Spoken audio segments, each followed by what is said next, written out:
To an outsider, life in the Francona household surely must have been different. Tito Francona was a Major League Baseball player. Terry Francona was a gifted budding athlete. Normal simply didn't seem possible, but Terry Francona insists it was. And years later, the New Brighton native and Cleveland Indians manager is thankful that despite his father's career, Terry still had a normal childhood. You know, my dad, he played professional baseball. I get it. But when he was hitting good, I didn't get ice cream. Or when he was 0 for 4, I didn't have to walk on eggshells. And as I got older, I really appreciated that. Because when you're young, you don't really understand it. But he was a good dad. My mom, a good mom. It didn't matter that he played professional baseball. And for that, I'll always be grateful because I think it was a good lesson. A star at the University of Arizona, Francona helped the Wildcats win the College World Series in 1980. He won the Golden Spikes Award as the most outstanding player and was taken in the first round of the 1980 draft by the Montreal Expos. But Francona's body betrayed him. After 10 injury-plagued years in the majors, Francona retired. The imprint of those injuries, though, stayed with him as he turned to coaching. I wasn't able to be productive enough once my knees went. And I saw other guys, Andre Dawson, we used to get our knees taped together every day. He went out and put up Hall of Fame numbers. I couldn't do that. So I respected that in other guys.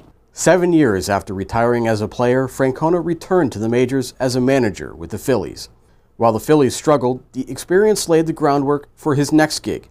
In his first year in Boston, the Red Sox won the World Series, ending an 86-year drought. They won again in 2007. It's those World Series wins, along with championships in Birmingham and as an Arizona Wildcat, that give Francona his baseball fulfillment. I think any time you can win, regardless of what level you're at, whether it's AA or college or major leagues, and you can claim that you were the best team, there's a lot of fulfillment in that. The money's better at the major leagues, but I can honestly say I probably loved it every bit as much in Omaha with the Arizona Wildcats and in AA with the Birmingham Barons, because what's important is where you are at the time and the journey. I never waited around to see how the teams did to enjoy it. I enjoyed seeing how it was, not wait until it was over to enjoy it. In 2013, Francona reconnected with Cleveland. He'd spent a year with the Indians as a player, and Tito had some of the best years of his career with Cleveland in the 1960s. The past relationship made being Cleveland's manager extra special. I don't think you can actually make a decision to come to a place because of that, but there's no denying it's extra special because of that. I mean, shoot, my dad had his best years here. I grew up 85 miles from here. I played here, but the main factor was the people. Tito Francona never pushed Terry into baseball, but the two were cut from the same cloth. Terry's pursuit of the game was simply a natural progression. To this day, Tito remains his biggest influence. It's funny because he really never, we talked about baseball all the time because it was his love, my love, but he was never my coach and he never pushed it on me. And he didn't have to.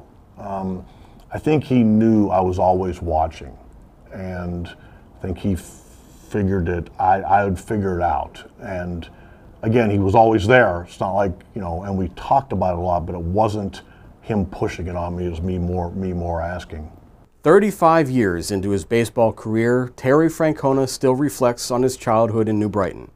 He still talks to old coaches, many of whom aren't much older than him. He still talks to his dad. And through the wins and losses, the championships and defeats, the pain and exhaustion and frustration and elation, he remembers what they taught him. No matter what, always respect the game. I guess the one thing that was pretty much across the board, whether it was golf, baseball, basketball, is they all taught us to respect not only the game we were playing, but the people in it, and to enjoy what we were doing. And that was kind of the same with my dad. And that was one consistent, common thread throughout. And for that, I'm really grateful.